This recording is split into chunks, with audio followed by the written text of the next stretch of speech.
Here's Brody Brazil. Let me establish first why I'm even making this video. It's for two reasons.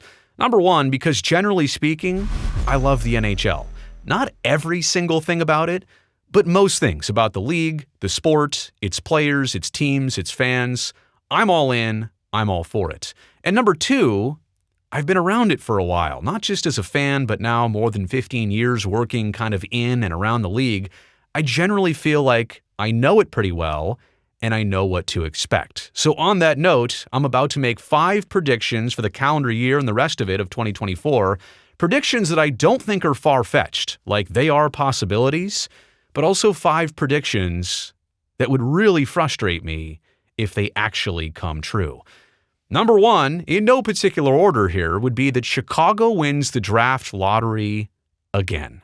Just like they did in 2023, just how they got Connor Bedard. Now, to be clear, am I suggesting there's something fishy or funny here or shady here? It's my last point. I'm not saying anything's rigged, but if this happens again this way, as it's already kind of lining up as even a possibility to happen, it's crazy. Last year, Chicago had an 11.5% chance to pick first. They ended last regular season with the 3rd worst record in the league, and somehow they leapfrogged Columbus and Anaheim to get number 1 and to get Connor Bedard, who we all knew was going to be selected first. Even the San Jose Sharks, my team, had a 9.5% chance of picking first. And you would think, all right, there's just really no way that's going to happen. Well, only 2% better was Chicago, and yeah, they got to pick first.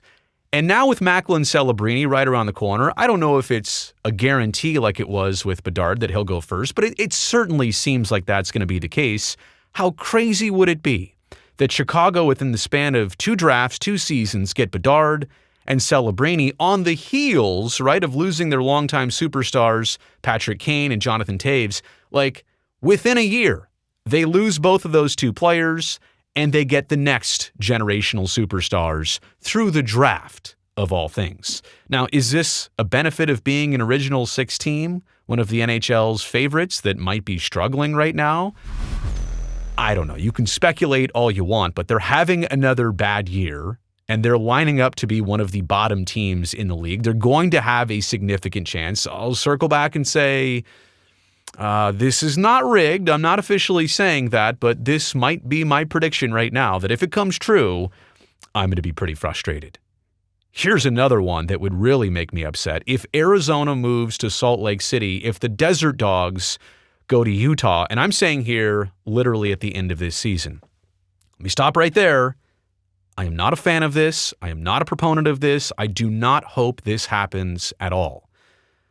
But I know how these things go. And I can see what's lining up here. I can see the delay process. I can see what the NHL is saying, not only in words, but in body language, and how the Coyotes still haven't found a permanent solution. I know they're working on it. I know about the 100 acres north of the 101 Loop in Scottsdale. I know that's what they want to do, but even that is going to take some time to buy that land from the state of Arizona.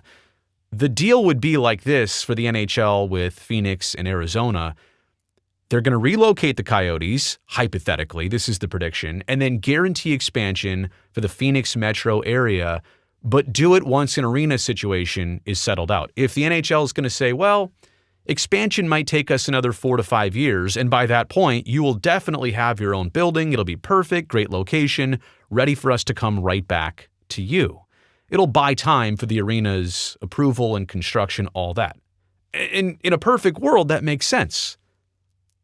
But is expansion really the best idea for the NHL here in 2024 and beyond? And I'll get into more of that in another topic. You're already perfect with 32 teams, 2 conferences, 8, 8, 8, and 8 for the divisions. You're starting to get into odd numbers all again. They worked so hard just to get to 32. And there's been struggles with Arizona. There's been struggles apparently with Winnipeg and in the other Florida markets with attendance and all that. Is expansion right now and promising that for Phoenix, is that really a great promise and one that the NHL can live up to? Even if you're down there and say, well, I wouldn't mind that. Are you really guaranteed that, though? This would also be a complete 180 on the way the NHL has been approaching this. Gary Bettman has been so supportive of keeping the Coyotes in the desert, whether it was trying in Tempe or some thoughts about Mesa or anything in Scottsdale and beyond, he's been so patient to the fact that they're playing temporarily in a 4,500-seat arena with no end date attached to it. Let me close this one out by saying I really don't like this prediction. I wish I didn't even have to talk about this or say this. I know how the relocation process feels in going through it. It's rare and it's unfortunate, but I can see something like this happening unless there are some pretty quick and deliberate actions through the course of the rest of this regular season and really before next season hits. Okay, here would be another prediction I have that I'm not sure I would really like. Atlanta gets expansion again. Now, let me be clear. I feel like I have to say the disclaimer for every single prediction here. This is nothing personal. Let me try it again. This is nothing personal against Atlanta. I'm not really hot on expansion for the NHL in any market really right now. But tell me for Atlanta specifically, you could talk to me about Houston or some other great cities across our country or in North America. What's different in Atlanta? This would be the third try at the NHL in Georgia. So convince me, sell me on it. And don't just say, well, they could build a new arena. Well, a lot of markets could build a new arena. What's different about the fan base, the support, anything that could sell me on surefire success? Because I'm not sure that the NHL or anybody is really going to be able to do that. It's a non-traditional hockey market. There's the no snow factor. And I'm saying that as a person from the San Jose area. I understand hockey can work in the non-traditional markets, places where there hasn't always been a team and it doesn't snow. And a lot of people are not participating in hockey at the same volumes and levels as other places across the continent. I'm just saying that it already has that built in against Atlanta. And in terms of expansion, we're sitting on 32 teams, like I said before. Do you really want to go to 33 by 2027 and sit at that odd number for a couple years before you get to 34, but then you're still at odd numbers with 17 and 17 and 35 is an odd number? You really only get to that perfect symmetry when you get back to 36. And all of that established, that's just the schedule and the playoff format and how many playoff teams do you have. What about just generally diluting the NHL product? Is it better right now at 32 teams than it was minus a couple teams several decades ago? I'm not sure. I'm not here to say. You'd like to think that there are more players, good opportunities, and that the NHL is strong enough to even expand by a couple more teams, but no other sports league across North America has more than 32 teams. And there's probably a reason for that. So I am a little bit concerned about the dilution of the NHL product once we start expanding. But really the big thing here, and it's not personal against Atlanta. If they can really do this and they can prove it, I'm all for it. But for them to be an instant front runner because the NHL has been there before, like not once, but twice, and had to leave not once, but twice, you got to show me the proof that it will be different this time, and it needs to be certain. Here's another prediction I have that I'm not really going to like if it comes true, that the same teams get more outdoor games when they're announced. To be clear, next year's outdoor games, those are already in planning and scheduled, and Columbus is going to get to host their first outdoor game for the very first time. But man, it's the same teams every winter in the outdoor games, Stadium Series, Winter Classics. It's always Chicago, Philly, Pittsburgh, Boston, the Rangers, the Wings, the Habs, Toronto, Washington. All of those clubs have had respectively either 6 or 5 or 4 outdoor games in the last 15, 16 years, however long these have been going on at a high volume. Columbus, the Panthers, and Arizona, for different reasons, are the only teams to never have even participated in an outdoor game yet. And like I said, Columbus is going to get that solved in the upcoming season. But isn't there a better way to spread the love? And I realize looking at that list of names between Chicago and Philly and Toronto and Montreal and Detroit and all the others, those are traditional hockey markets. And yes, it snows in all those places. And it's just it's easier to have a hockey game outdoors. But I really liked what they did a couple years ago in Lake Tahoe. I like those non-traditional venues. But how about just spreading the love a little bit more? And let me say it selfishly. The San Jose Sharks got to play an outdoor game once, and they got to host it. I'm even fine with them playing in another outdoor game if some other team hosts it. But it's been a decade since their last chance to play outdoors. I do think there's more room every season for the NHL to do this more than, 3 or 4 times? Or maybe have one venue that hosts 2 or 3 games kind of in a single span so you don't need to do the setup and the breakdown. Yeah, there's scheduling stuff, there's weather stuff. I realize it's hard to pull these off, but I think the upside and the benefit and what fan bases and communities take away from it is so great. You literally have to do a better job of spreading the love. So I'll say it from the Sharks standpoint, but all the other teams who haven't had a lot of different opportunities to play outdoors, more games, more different teams. I mean, again, no disrespect to the Flyers or their fans, but how many times are you going to get to play an outdoor game? I know you love it, but every other team and fan base across the league would also like to love it as much as you do. Look at Connor McDavid from the GQ photo shoot there. Last but not least, and I think this might be one of the most important factors, it's kind of all-encompassing here. It's not just a single prediction, but it's a generally said prediction here that the league might miss out on more marketing. And what do I mean by that? There's a bunch of different elements here.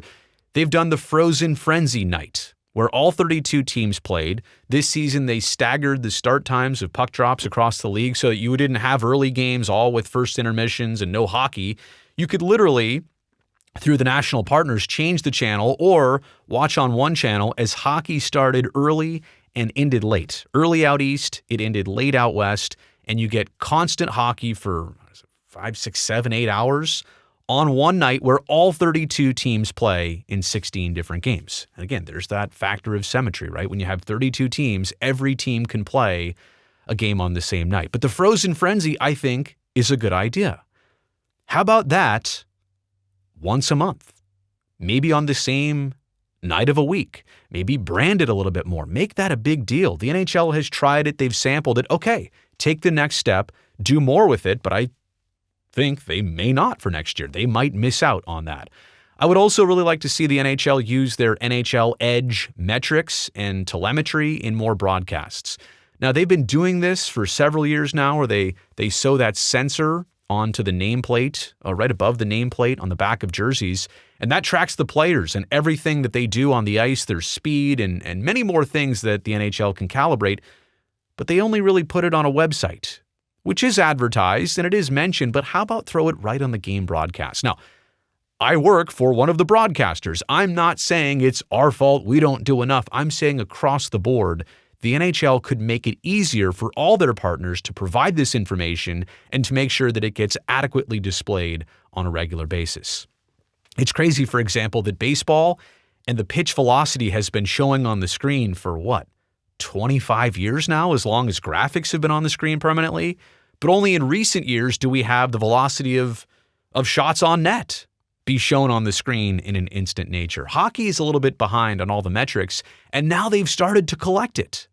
Okay, you got to turn it around and do something with it. Otherwise, it just sits there and collects dust. Also, I'd love for the NHL to become more of a daytime league. Look, they do play day games, and some teams have Saturday games, but I realize you can't play on a Monday afternoon or a Thursday afternoon. But if you're looking for the younger audience, the next generation, the next demographic of your fan base, you do have to play more games that don't start at 7 or 7:30 p.m. You got to get in the afternoon. You got to get the afternoon specials. You got to get the kids and the families involved if you really want to prepare yourself for the next generation. And last but not least, considering we're talking about growing the game and expanding it and marketing it, how did I even get interested in hockey? It was 2 things. The Sharks were new in the early 90s. I learned how to rollerblade at the very same time because of the Sharks. I couldn't really go ice skating anytime I wanted. There just weren't that many sheets of ice in the Bay Area. It just wasn't a thing back then before the Sharks came around. Now it's a little easier, but my point is the NHL has not done a well enough job in terms of embracing roller hockey in all the warm weather, non-traditional markets. They can do a better job at incorporating that into their product, into programs and teams, because let's be honest, it's hard to get ice time. It's way more expensive to play on an ice hockey team. And yes, that would lead you into being a more competitive player, I think, but there's nothing wrong with either starting on wheels or getting hooked on wheels, or using roller hockey as a way to get more people interested in watching or participating in the NHL. So I definitely think roller hockey needs to be more of a thing. The NHL could do a better job with that, but it's my prediction that they might miss out on a lot of those opportunities. Could you tell there's a little passion in this video? Like, I want better for the NHL. They can do these things. They have control over these things to entice more people to make a better product and hopefully make something that is successful and sustainable over the long term. Let me know, by the way, what you think of my predictions. Did I miss an obvious one? Do you have a better one? Put that in the comments section below. And also, since you made it here to the end of the video, number one, you know I really appreciate that. Number two, if you would, thumbs up down below. That'll greatly help me and this channel. And if you're just stopping by here for the very first time, I appreciate that. I'm glad you found me. Make sure before you go, you hit that subscribe button so I can definitely see you back here next time.